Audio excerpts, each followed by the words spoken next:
Hoch, hoch, runter, runter, links, rechts, BA. Das ist der berühmteste Cheatcode aller Zeiten. Konami-Code genannt. In einer Welt, die Cheatcodes beinahe gänzlich verbannt hat, scheint der kulturelle Einfluss dieses einen tatsächlich noch zu wachsen. Begonnen als Hilfe eines japanischen Entwicklers, der zu schlecht für sein eigenes Spiel war, trotzt der Konami-Code seinem Schicksal und etabliert sich fest in der globalen Popkultur. Seit seiner ersten Verwendung 1986 schleicht er sich nicht nur in über 100 Videospiele ein, sondern kommt auch in Film und Fernsehen vor, stellt Webseiten auf den Kopf und findet sich an wahrhaft unerwarteten Orten wieder. Kazuhisa Hashimoto wird 1985 in ein kleines Team von Entwicklern abgestellt, das den Arcade-Hit Gradius auf den Famicom portieren soll. Der im November 1958 geborene Hashimoto beginnt seine Karriere 81, als er direkt vom College zu Konami wechselt. Er entwickelt Schaltplatten für die Roulette- und Slot-Automaten, auf die Konami zu der Zeit noch fokussiert ist. Das Geschäft mit Arcade-Automaten hat wenige Jahre zuvor zu boomen begonnen, als die Firma mit Titeln wie Scramble, Frogger oder Super Cobra Gamer-Brieftaschen leert. Wie Atari es vormacht, ist es da naheliegend, ihre erfolgreichen Spiele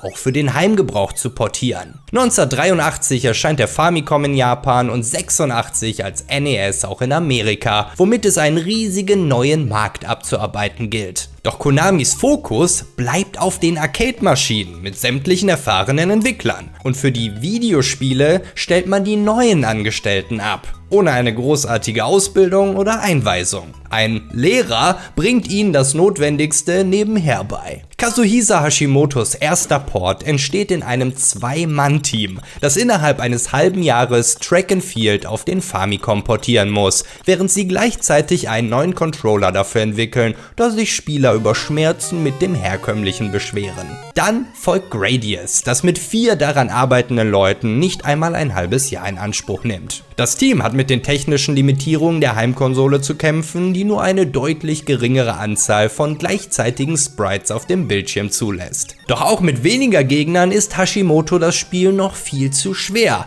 was ein deutliches Hindernis beim Testen und Entwickeln ist. Wie soll er so Bugs finden? Aus diesem Grund denkt er sich eine Abkürzung aus. Hoch, hoch, runter, runter, links, rechts, BA. So einfach zu merken, dass es blitzschnell in Hashimotos Muskelgedächtnis übergeht und gleichzeitig komplex genug, um nicht zufällig darüber zu stolpern. Die Eingabe im Pausebildschirm beschert Hashimoto nahezu sämtliche Upgrades, die man sich ansonsten mühsam zusammensuchen müsste. Das erleichtert seine Arbeit ungemein. Als das Spiel dann veröffentlicht wird, sind diese Möglichkeiten nach wie vor integriert. Es ist bis heute unklar, ob der Code vergessen wurde zu entfernen oder ob man sich bewusst dagegen entschieden hat. Wahrscheinlich ist, dass ein Entfernen des Cheatcodes so spät im Entwicklungsprozess zu neuen Bugs im Programmiercode hätten führen können, weshalb man darauf verzichtete. Kazuhisa Hashimoto und auch seine Kollegen sind begeistert von dieser zeitsparenden Methode, weshalb sie den Cheatcode auch in ihre nächsten Projekte integrieren. Im Gradius Spin-off Salamander bzw. Life Force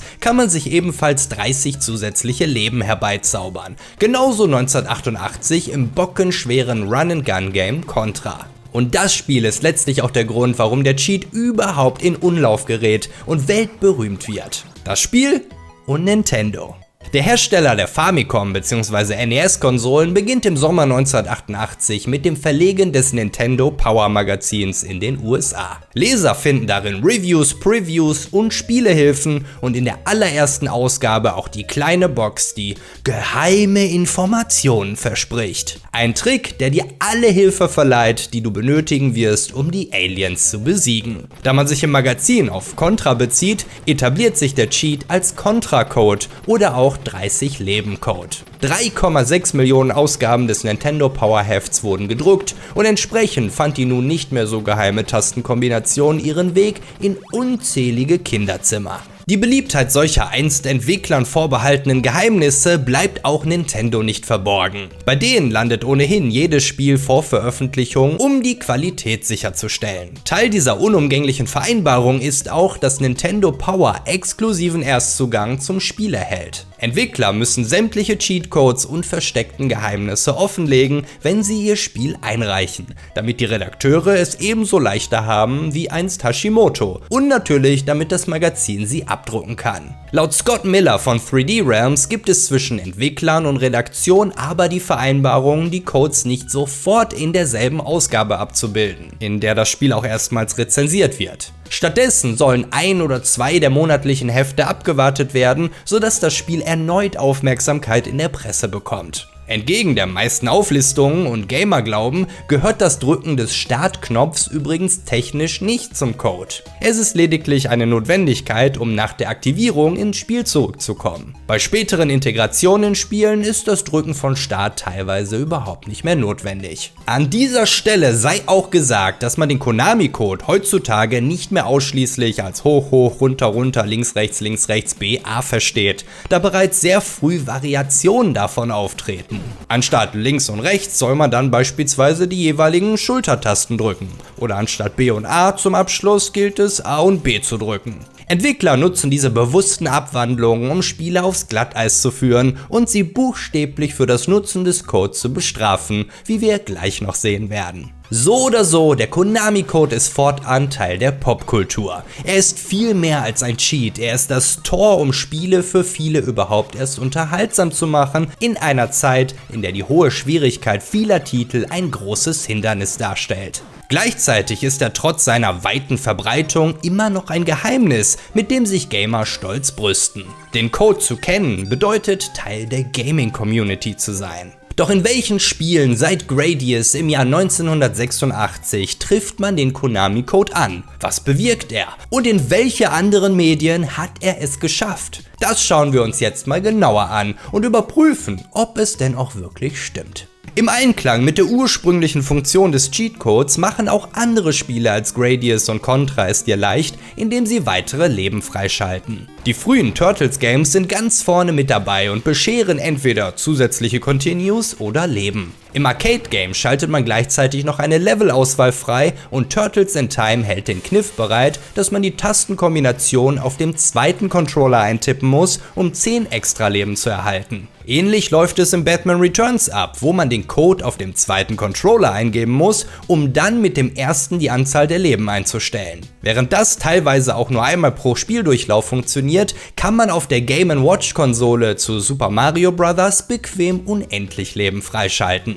Im Dschungelbuch auf dem Mega Drive erhält man nicht nur 3 Leben, sondern auch volle Energie und 99 Munition für alle Waffen. 99 Leben hingegen erhält man mit dem Code am Arcade-Automaten, den man in seinem Penthouse in GTA Online positionieren kann. Im Xbox-Port von Half-Life 2 wird die Energieleiste nach Eingabe um 25 Punkte aufgefüllt. No More Heroes hält ein zusätzliches Continue für die Shoot'em-up-Hommage im Spiel bereit. Allerdings sollte man sich lieber nicht vertippen, da jede andere Eingabe eine Beschleunigung des Game-Over-Timers zur Folge hat. Auch Parodius macht seinem Namen alle Ehre, indem es erfordert, den Konami-Code in umgekehrter Reihenfolge einzugeben. Macht das mal, das ist wie das Alphabet von hinten anzufangen. Tube Shooter Gyruss adaptiert diesen teuflischen Twist. Bei Contra 4 beschweren sich Fans bereits, dass man auf den Konami-Code verzichtet, obgleich es der bis dahin wahrscheinlich schwerste Teil der Reihe ist. Doch tatsächlich haben die Entwickler sich auch hier einen Scherz erlaubt, weshalb es Jahre dauert, bis der Trick ans Tageslicht tritt. Anstatt den Code mit den Tasten einzutippen,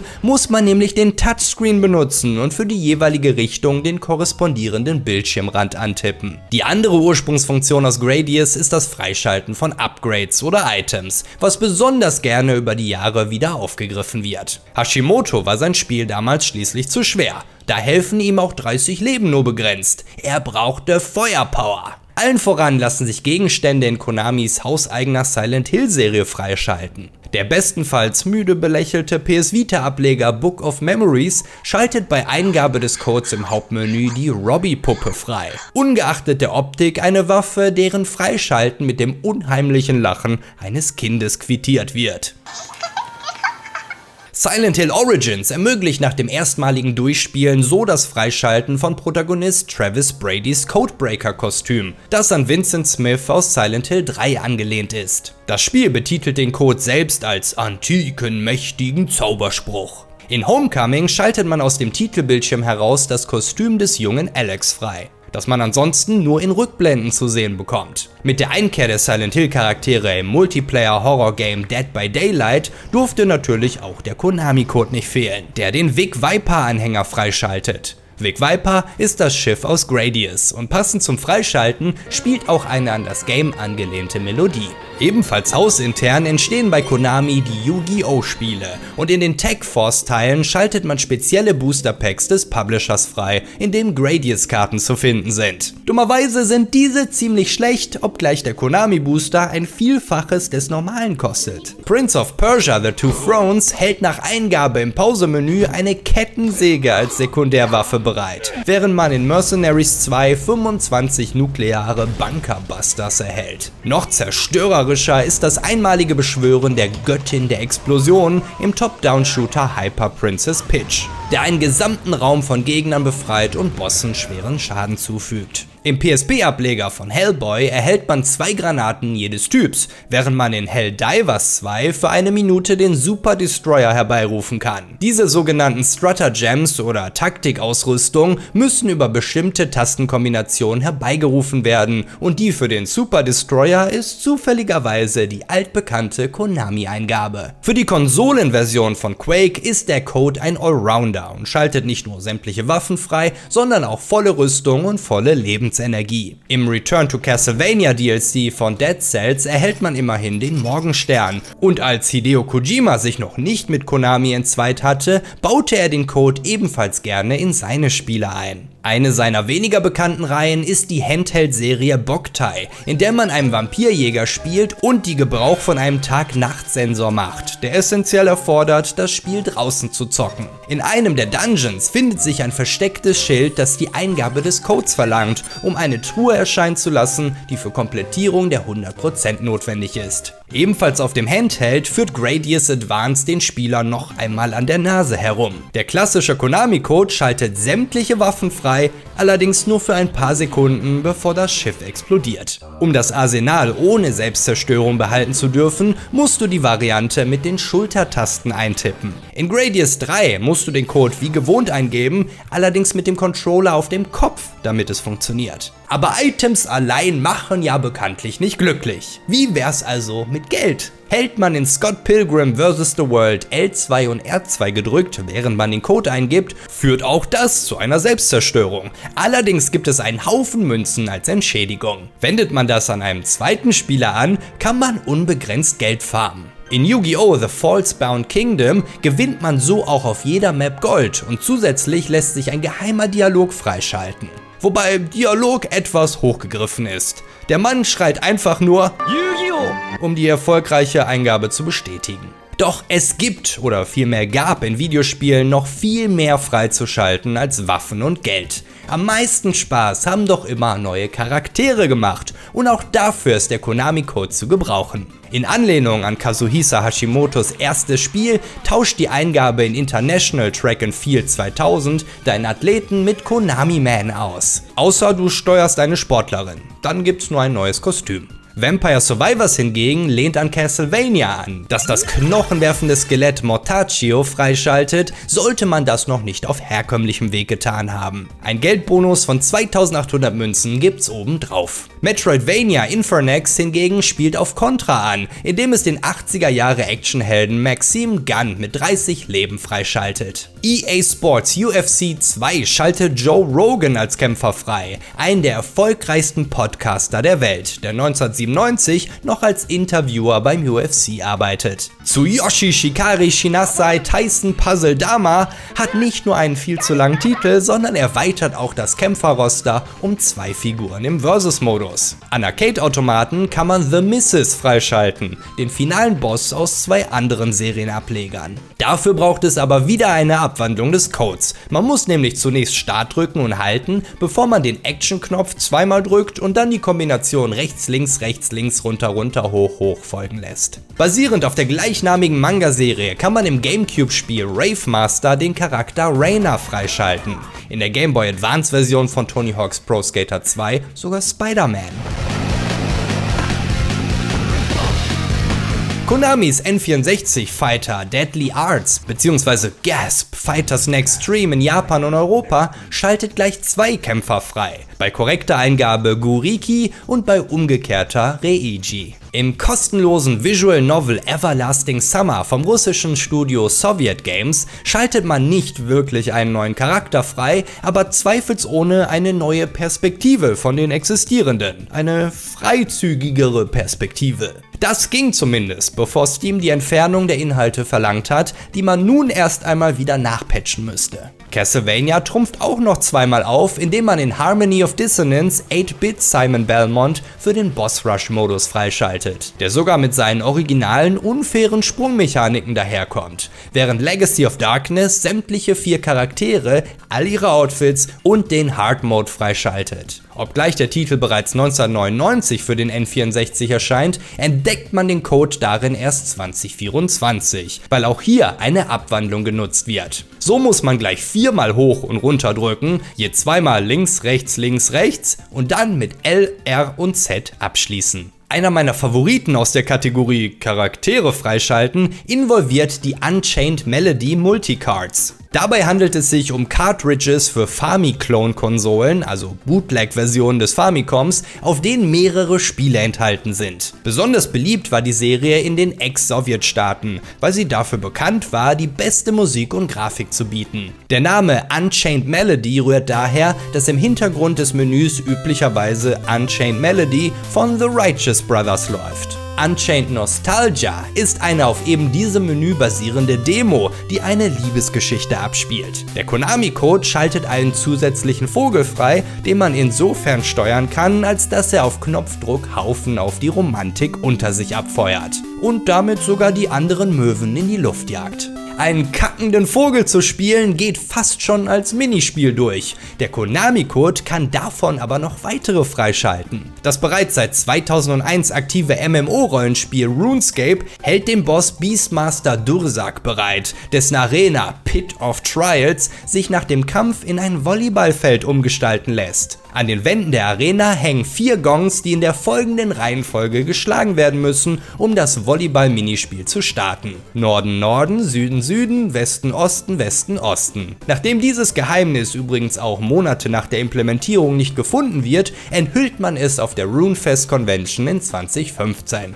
Nicht minder sportlich, wie der Name es bereits vermuten lässt, wird es im Partyspiel Sports Friends, wo man Flop freischaltet, eine elastische Variante des klassischen Pong. 2005 veröffentlicht Konami das Action-Game Nano Breaker für die PS2 und in einer ruhigen Minute kann man den Code eingeben, um ein Minispiel auf seiner Minimap freizuschalten. Die Angriffsknöpfe feuern dann Geschosse auf Gegner, die lediglich auf der Minimap zu sehen sind. Auch Mortal Kombat 3 transportiert dich in ein völlig neues Genre und ein völlig neues Reich. Ein Reich, in dem laut dem Textfenster weder die Helden der Erde noch Shao Kahn Einfluss haben. Relim Okanep. Rückwärts für Pinacho Miller. Eine Anspielung auf die Entwickler Mark und Gary Pinaccio sowie Kent Miller. Nach dem Textfenster erwartet dich eine Partie Galaga. Normalerweise muss man dafür 100 Versus-Matches in Folge abhalten, doch der Konami-Code kürzt das Ganze etwas ab. Mit dem dadurch freigeschalteten Cool Stuff-Menü kann man darüber hinaus auch das Zeitlimit für Kämpfe und Fatalities deaktivieren. Ähnlich klassisch wurde es eine Zeit lang in Fortnite. Nach einem Event findet man sich in diesem Ladebildschirm mit schwarzem Loch wieder, der sich nach Eingabe des Codes in ein Space Invaders-artiges Minispiel mit Pizza und Burger verwandelt, namentlich das Der Burger Minispiel. Wenn wir klassisch bleiben möchten, können wir auch noch einen Blick auf die kombinierte Arcade-Maschine von Miss Pac-Man und Galaga werfen. Tippst du den Code hoch, hoch, hoch, runter, runter, runter, links, rechts, links, rechts, links ein, bevor du den Miss Pac-Man Startknopf drückst, startet stattdessen das klassische Pac-Man. Links, rechts, hoch, hoch, hoch, Feuer aktiviert dann noch zusätzlich den Hochgeschwindigkeitsmodus. Recht bekannt ist die versteckte Spyro the Dragon Demo in Crash Bandicoot 3 und als Hommage darauf kann man in der Insane Trilogy auf demselben Weg einen Trailer für die Spyro Reignited Trilogie freischalten. Hideo Kojima taucht hier nochmal auf, obgleich er als Produzent nicht aktiv an der Implementierung des Minispiels beteiligt ist. Im PS2-Sequel zu Zone of the Enders kann man einen verkürzten Konami-Code im Pausemenü während dem finalen Boss eintippen. Der Boss nennt sich als Hinweis Vic Viper, das Schiff aus Gradius, und der Code schaltet Zoradius in den Extra-Missionen frei, eine dreidimensionale Variation des Shooters. Gibt man den Code erneut während des Minispiels ein, schaltet man außerdem ganz klassisch das volle Arsenal an Power-Ups frei. Mein Highlight, weil es so vollkommen sinnbefreit ist, versteckt sich in Arnold Palmers Tournament Golf für den Mega Drive.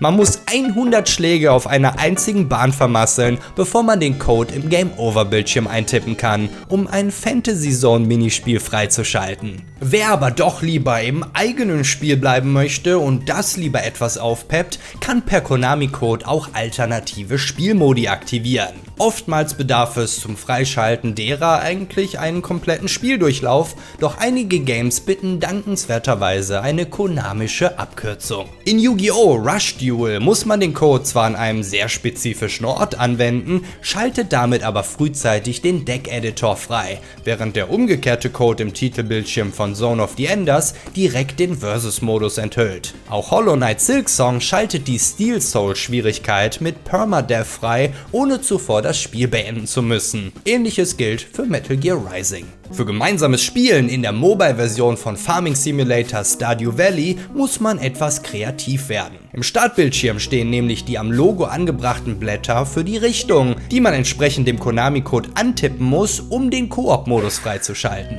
Der Gameboy-Titel Raging Fighter schaltet Mirror-Matches frei, Bioshock Infinite den 1999-Modus, der nicht nur härtere Gegner, sondern auch weniger Ressourcen zu bieten hat. Jeder Tod kostet dich Geld und sobald du pleite bist, ist das Spiel endgültig vorbei. Witzigerweise gibt Creative Director Ken Levine noch vor Veröffentlichung zum Besten, dass man sich den Modus wahrscheinlich erarbeiten werden muss und ihn nicht mit irgendeiner Tastenkombination freischaltet. Tetris Effect geht noch weiter zurück und schaltet den 1984-Modus frei, der entsprechend dem Ursprung des Spiels komplett in Russisch daherkommt. Wenn man derweil in Anno 117 Pax Romana die Nase voll davon hat, sich seine Stadt aus der Vogelperspektive anzusehen, so tippt man in der Konsolenversion den Konami-Code ein und steuert fortan einen der Bürger in Third-Person-Sicht. Die Steuerung ist etwas hakelig, aber man kann die eine oder andere amüsante Situation heraufbeschwören. Anno 1800 hält eine First-Person-Sicht bereit. Der spirituelle Nachfolger von Castlevania, Bloodstained Ritual of the Night von Koji Igarashi, schaltet mit dem Code den 1986-Modus frei, der die Steuerung an das deutlich schwierigere klassische Castlevania anlehnt. Witzigerweise konnte man den Code auch auf der Teaser-Website fürs Spiel eintippen, was einen Sound auslöst und die Schrift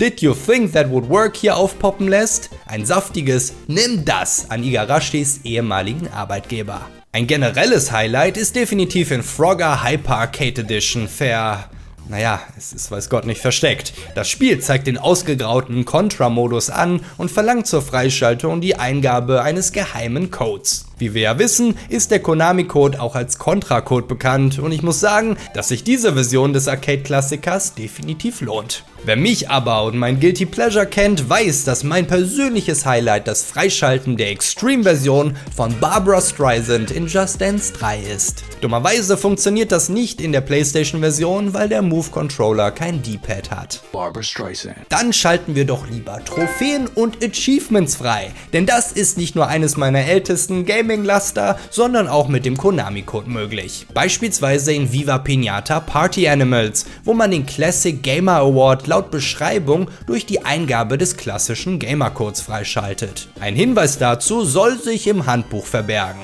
Und in der Tat tut er das auch, verteilt über die meisten seiner Seiten. Half-Minute Hero derweil ist ein Hybrid aus Echtzeitstrategie und Shoot'em-up-Passagen. Im Bosskampf gegen den bösen Lord Katz, der die Grafik des Spiels ändert, sieht man auf der Karte auch eine Anordnung von Bäumen, die an die Knöpfe eines NES-Controllers erinnern. Für die Eingabe des Konami-Codes und dem damit verbundenen Achievement ist ein Betreten der Flächen in der korrekten Reihenfolge vonnöten. Außerdem erhält man so die Magierbrille.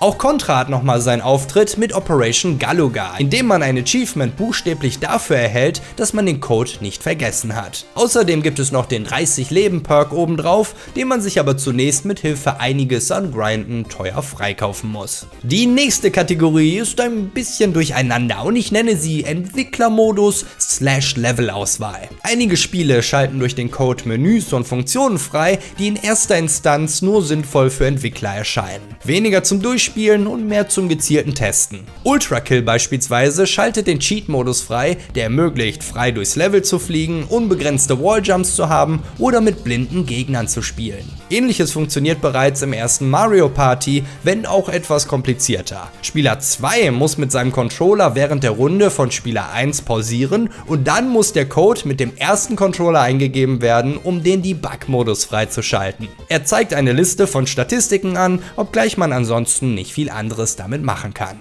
Diverse Spiele wie Blades of Steel auf dem Game Boy schalten einen Soundtest frei.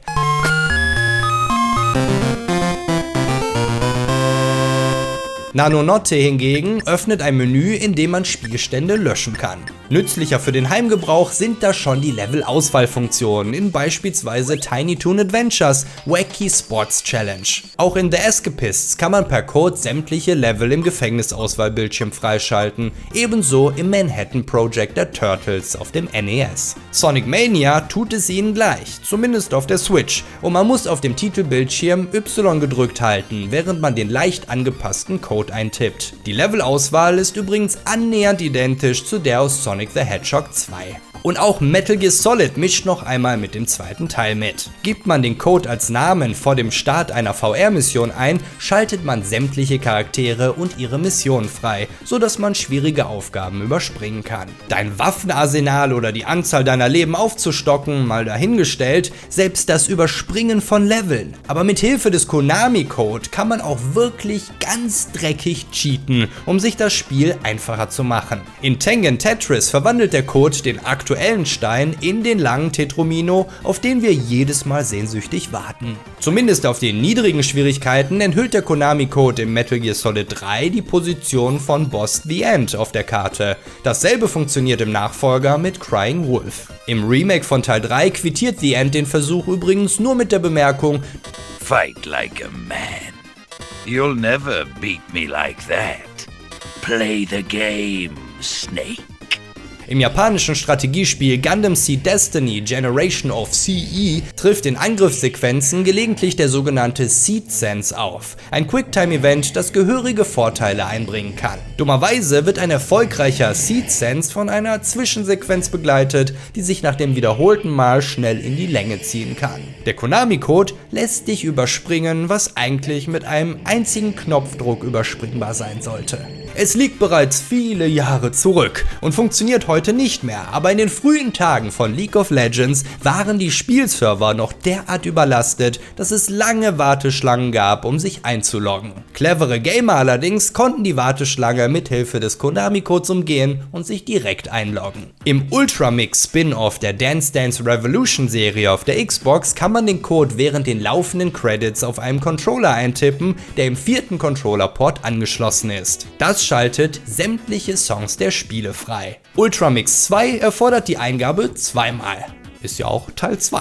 Und dann gibt's noch das 2001er Shareware-Spiel Jardinanes, das in Essenz der Klassiker Breakout ist, aber mit fiesen kleinen Gnomen, die sich in den zu zerstörenden Steinen verstecken. Dich bewerfen und auslachen. Gibt man im Cheat-Fenster den Code UUDDLRLRBA ein, abgekürzt für Up Up Down Down Left Right BA, verwandelt man seinen Ball in den Brickplow Boomer, der durch sämtliche Steine hindurchfetzt. Während die vorangegangenen Anwendungen des Konami-Codes in der Regel versteckte Geheimnisse sind, über deren Existenz und Codevariation man schon Bescheid wissen muss, gibt es auch Anwendungen, die den Spieler aktiv herausfordern. Beispielsweise, indem der Code als Lösung für ein Rätsel im Spiel herhält. Yume Tuki ist ein Multiplayer-Fangame, das auf dem RPG-Maker-Hit Yume Nikki basiert. Darin gibt es einen Raum mit 4 Türen in den 4 Himmelsrichtungen, sowie 2 Statuen. Die Türen müssen entsprechend den Code-Pfeiltasten betreten werden, bevor man sich den Statuen zuwendet.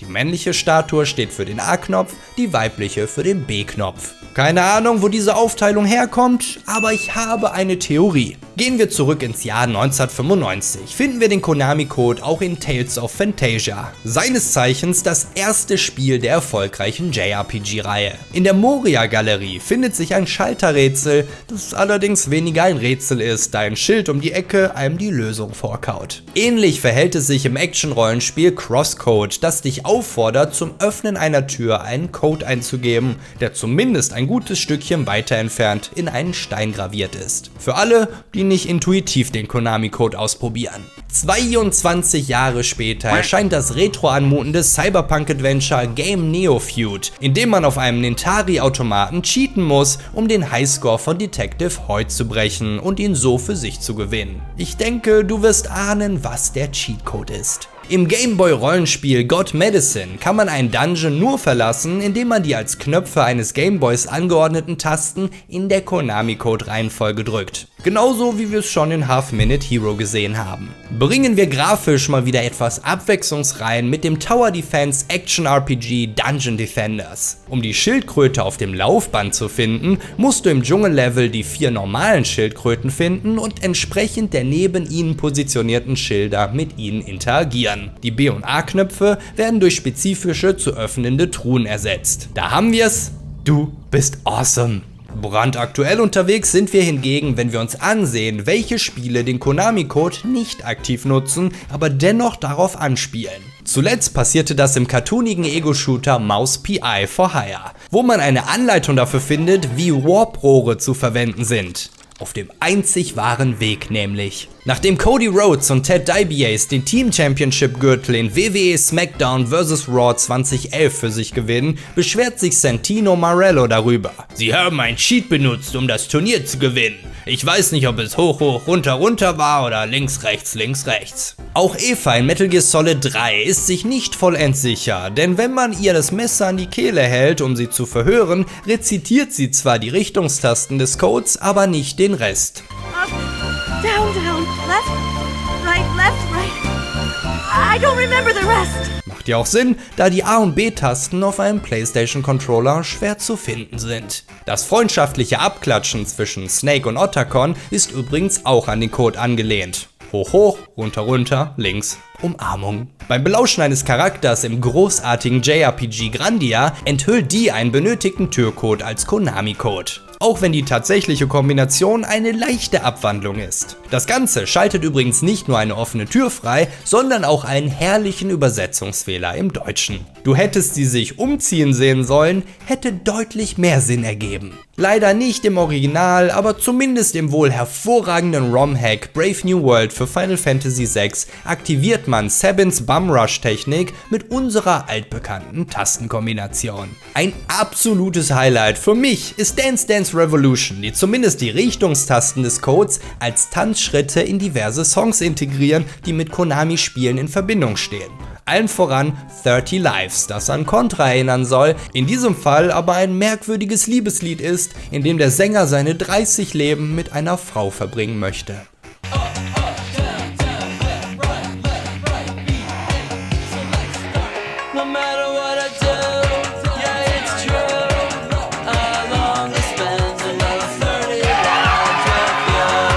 Brillant!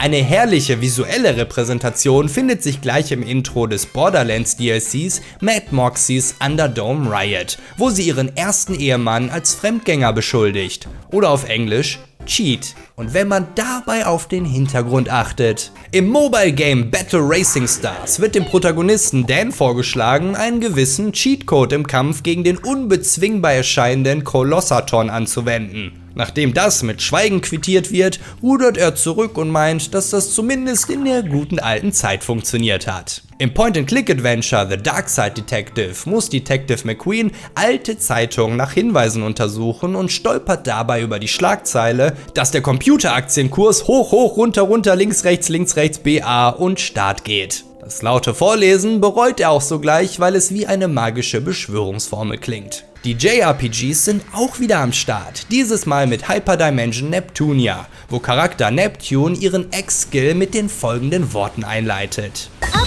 down, down, left, oh, whatever. Secret code entered.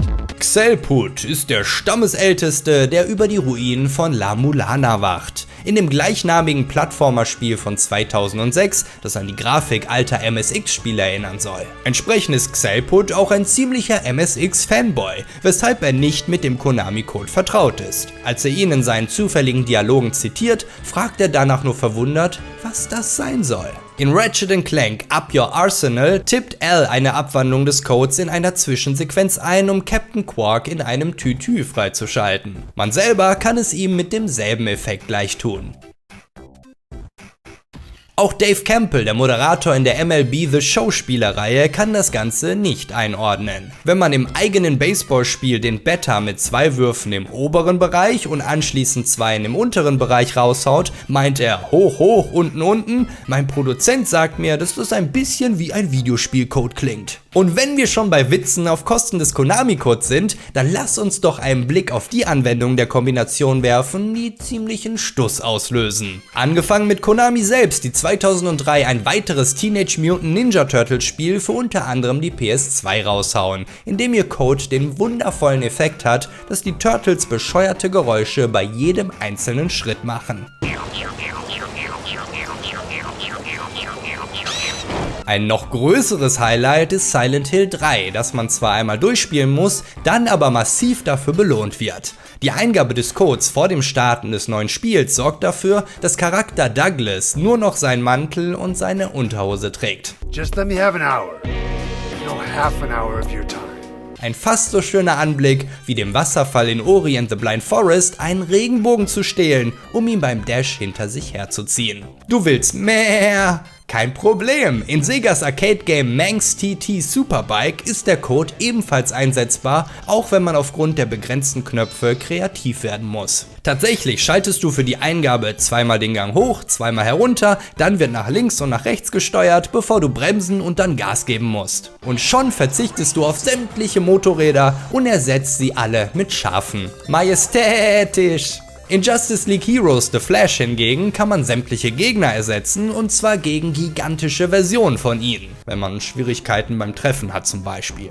Guild Wars 2 lässt seinen diesjährigen April-Scherz weiterhin aufleben. So kann man mit Hilfe des Konami-Codes in sämtlichen Looks des Spiellaunchers Googly Eyes auf den Charakteren und Kreaturen bewundern. Sie folgen sogar der Maus. International Superstar Soccer ist eine weitere Perle, die sich ordentlich austobt. Die Eingabe in der Super Nintendo Deluxe Version verwandelt sämtliche Schiedsrichter in süße Hunde. Doch lass dich von ihrem flauschigen Fell nicht täuschen. Sie greifen immer noch knallhart durch und verteilen auch rote Karten. In ihrem süßen kleinen Maul. Die 3D-Version hingegen blasen die Köpfe der Spieler zur selben Größe auf wie ihr Ego. Im Titelbildschirm von Borderlands 2 angegeben, schaltet der Code den Extra Whoops Modus frei. Und warum habe ich den nicht in der Kategorie freigeschaltete Spielmodi aufgelistet, fragst du dich? Weil der Extra Whoops Modus buchstäblich nichts tut. Entschuldigung. Da lobe ich mir doch Assassin's Creed 3, wo du von einer Ecke deines Davenport-Hauses einen Truthahn herbeirufen kannst. Mit Hilfe des Konami-Codes nimmst du ihn dann auch noch in die Assassinen-Gilde auf, wie die kleine Kapuze beweist. Die versteckte Klinge gibt's wahrscheinlich erst zu Thanksgiving. Auch sehr schön ist das Geheimnis im 3DS-Titel zu Adventure Time, wo der Code im Titelbildschirm den Secret Screen freischaltet. So heißt er wirklich, wenn man der 8-Bit-Version von Seriencreator Pendleton Ward glauben darf. This is the secret screen. Secret screen. Auch in Cuphead geht es gehörig zur Sache. Kehrt man nach dem bösen Ende zurück zum Titelbildschirm, wird die Musik hier rückwärts abgespielt. Mit dem Konami-Code on top verzerrt die Melodie sich dann noch zusätzlich, ändert die Tonlage und ist an diversen Stellen in Schleife geschaltet, während unheimliches Lachen zu hören ist.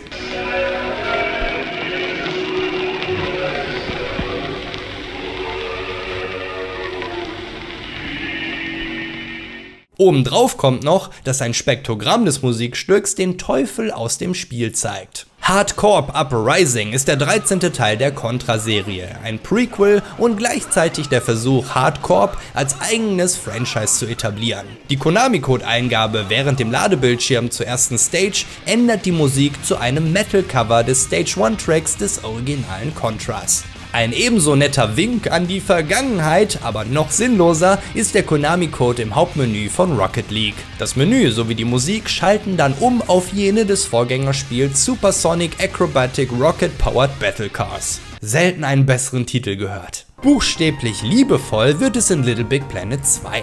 Im Level Set the Controls for the Heart of the Negativitron kannst du diesen defekten Arcade-Automaten aktivieren und anschließend den Code eingeben. Die Maschine explodiert daraufhin und enthüllt die Zahlenfolge 37335683, die mit einer Handytastatur übersetzt Free Love verspricht. Im ersten Teil kann man direkt beim Aufsitzen aufs Kamel den Code eingeben, um einen Gastauftritt von Entwickler Christoph heraufzubeschwören, ebenso wie eine Sonnenbrillenprojektion für das Reittier. Sehr spaßig ist auch die Auswirkung in der Arcade-Version von Street Fighter 2. Das Ergebnis des Codes selber eher weniger, da es lediglich eine Reihe von Nullen auf den Bildschirm projiziert, wenn man den Konami-Code während dem Demokampf eintippt. Was hingegen amüsant ist die Reaktion von Arcade-Hallenbesitzern, die paranoid wurden, als das Gerücht die Runde macht, dass man damit Freispiele gewinnen konnte. Einige Betreiber deaktivieren daraufhin den Mittelkick komplett. Vielen Dank, dass du dir dieses Video ansiehst und kommentierst, sodass du auch Themen fernab vom Mainstream unterstützt. Wenn du mir noch mehr Freiheiten für verrückte und spannende Videos ermöglichen möchtest, ist eine Kanalmitgliedschaft hier auf YouTube einer der besten und einfachsten Wege.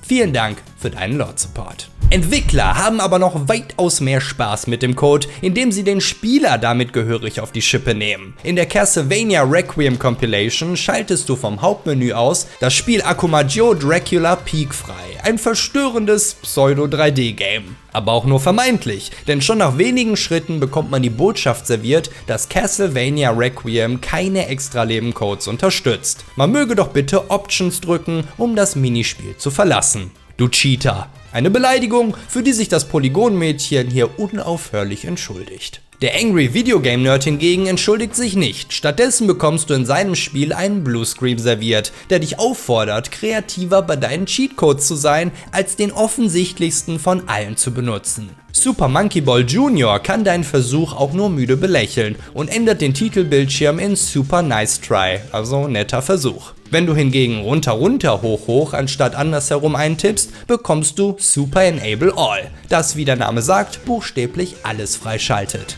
Sehr hilfreich ist auch die Aussage eines Dorfbewohners in The Legend of the Mystical Ninja für den SNES. Nur zwischen uns beiden, wenn du das Kommando hoch hoch runter runter LRLRBA benutzt, wird nichts passieren.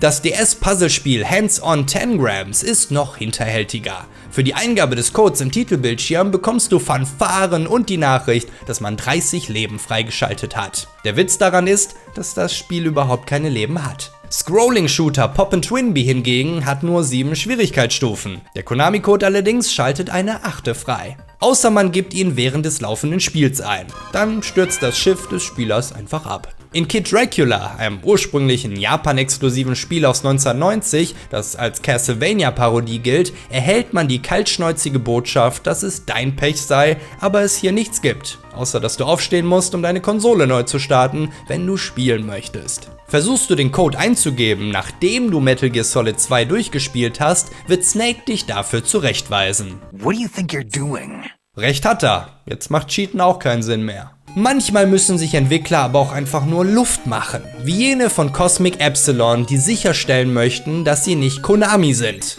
beziehungsweise Konani. Ich hab es aber am Anfang des Videos bereits durchscheinen lassen. Der Konami-Code ist inzwischen derart in unserer Popkultur verankert, dass er längst nicht mehr nur in Videospielen vorkommt. Bleiben wir als seichten Übergang noch bei Software.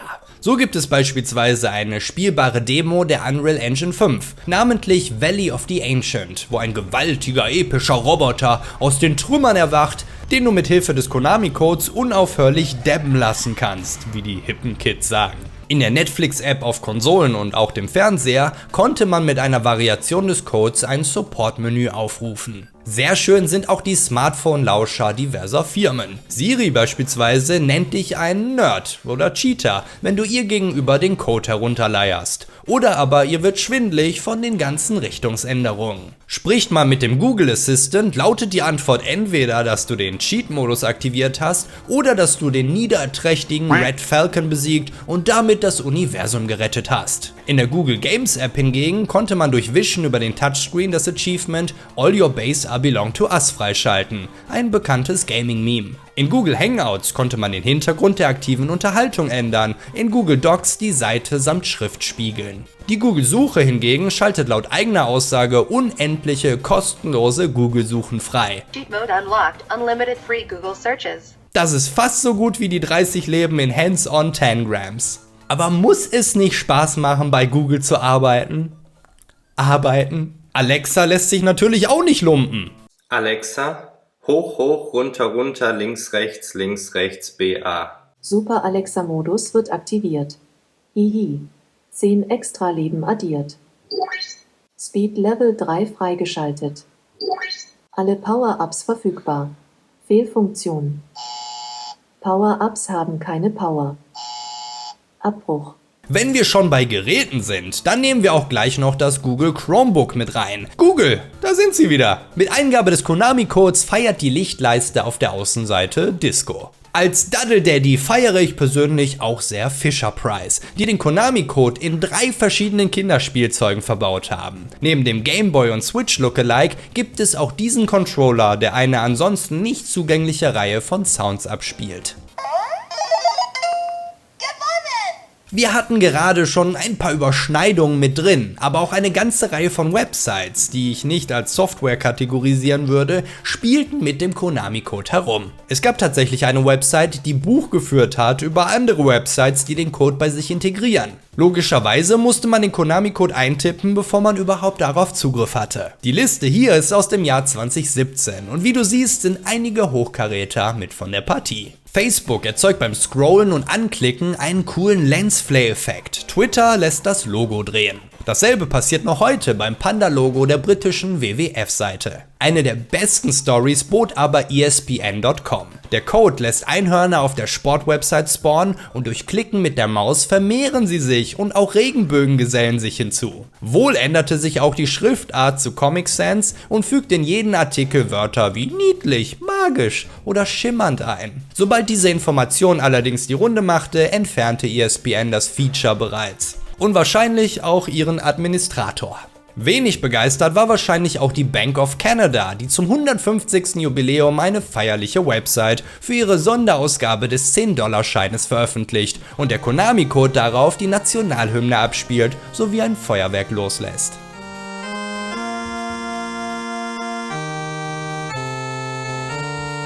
Netzwerkanbieter Megaport versteckt Browser-Games hinter dem Code. Früher war es wohl eine Art Snake-Klon, heute startet man eine Mario-Kopie mit einem Astronauten, der auf Spermien springt, die wahrscheinlich Kabel sein sollen. Das übertrumpft ja sogar Google! Snake, oder vielmehr Snack, konntest du auch eine Weile auf der Fehlerseite von Discord spielen. BuzzFeed.com hatte bereits mehrere Effekte, beginnend bei einem Punkteregen bis hin zum Ersetzen sämtlichen Texts und der meisten Bilder mit Justin Bieber.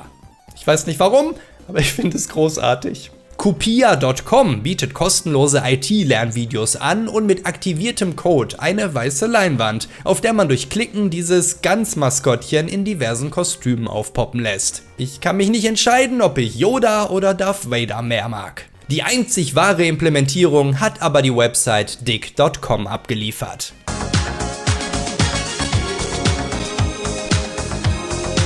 Wir haben es fast geschafft, Leute, aber wir müssen noch einmal den Bildschirm wechseln. Vom Computermonitor hin zum Fernseher. Denn auch da wird nicht selten auf das nicht mehr so geheime Gamer-Geheimnis angespielt. In Ralf Reichts macht der böse King Candy sich einen gesperrten Codeabschnitt zugänglich, was erhebliche Auswirkungen auf die Handlung hat. Zumindest aber für einen Kandidaten bei Wer wird Millionär in den Staaten war der Code noch so geheim, dass er bei der 7.000-Dollar-Frage überspringen musste. Es hätte schließlich auch der Atari- oder Bandai-Code sein können. Besser kein Risiko eingehen. You know, I'm not a gamer, so Family Guy kennt sich scheinbar ebenfalls aus. Try this. Hit up, up, down, down, left, right, BA, start. Then we'll have unlimited lives. Besser jedenfalls als der Kerl hier in 30 Minutes or Less, von dem Jesse Eisenberg einen Code verlangt. Like the contra code, like up, down, select, A, B, left, right. Okay, wir bewegen uns ins Anime-Territorium, also beschwert euch nicht, wenn's merkwürdig wird. In Kiss X Sis folgt eine der Hauptcharakterinnen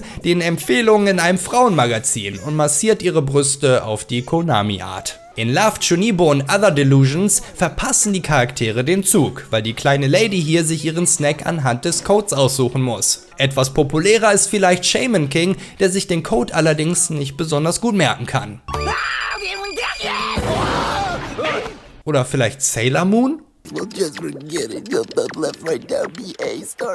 Auch in 2.5 Dimensional Seduction ist es dem jungen Mann hier bei Melonenknüppeln keine große Hilfe. Blutig hingegen wird's bei Hellsing Ultimate, wo dieser Irre seine Schießwütigkeit in den altbekannten Richtungen auslässt und das Ganze sogar noch erklärt. Bring in the motherfucking death by Konami. In der zweiten Staffel Bang Dream muss die Pilotin dieses ungewöhnlichen Mechs zunächst die Richtungstasten richtig hinbekommen, bevor sie die B- und A-Knöpfe freischaltet. In Girls High ist der Code der beste Weg, um sich die Tafel des Sehtests zu merken und passenderweise auf diesem Weg zu schummeln. Auch Muten Roshi in Dragon Ball Super kann man nichts vormachen, der das Kampfmuster seines Gegners durchschaut hat. Up, down, left, right. Ähnlich läuft es beim Tanzen in The World God Only Knows. Das ist kein richtiges Englisch, oder? Immerhin kann man den Code auch benutzen, um in Battle Athletes Victory zu gewinnen, indem man seine Cyborg-Gegner verwirrt. Last but not least hat der Konami-Code sich sogar in die Musik geschlichen. The Ataris benennen einen ziemlich coolen Song ihres Albums End is Forever nach dem Code. The Moldy Peaches singen ihn sogar in ihrem viralen Hit Anyone Else But You. Up, up, down, left, right, BA, start. Just because we use cheats doesn't mean we're not smart. The Govsticles haben den Techno-Song Konami Code 3, den sie dir schreiend ins Gedächtnis hämmern.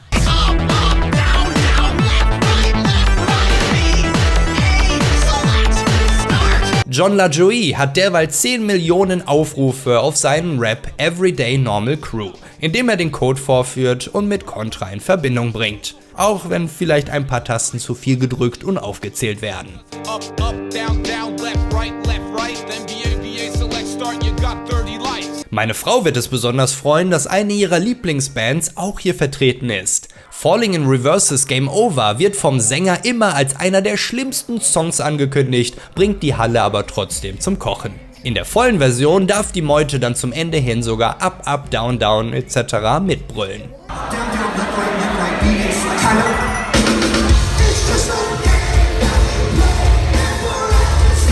Und schließlich singt auch noch 8-Bit Harakiri in Flawless Victory nicht nur, dass er dein Blut wie Castlevania trinken wird, denn nach jeder Menge Gefluche und verdammt wenig Taktgefühl besteht dann auch der Refrain aus dem Rezitieren des Codes.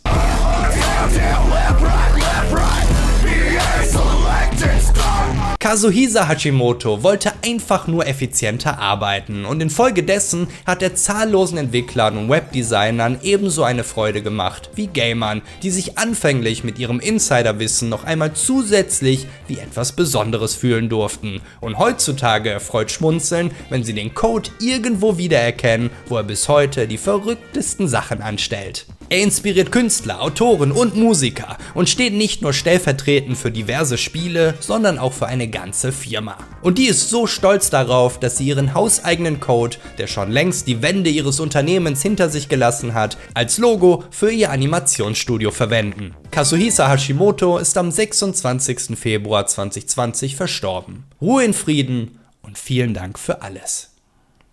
Auch die Entwickler von Sega mussten gehörig tricksen und haben damit quasi den ersten DLC der Geschichte erfunden und sogar als einzigartige physische Cartridge herausgebracht. Die ganze Geschichte dahinter erzähle ich dir in diesem Video. Ohne Konami-Code, aber dafür mit einer Kanalmitgliedschaft in den Abspann gecheatet, haben sich Retrojäger Michael, Robin, Mickes Manic, Dr. Tatwaffe, muss mal was sagen, Lurgas, Bibi, Prinz Puma, Cybugs, Venceslas, Master, Redrom, P9608, Najiara, BTD, Andrix, Celotix, Dembrot, T-Ho, Bluis, Katz, Winfried, Kim und Diamant. Vielen Dank für euren Lord-Support.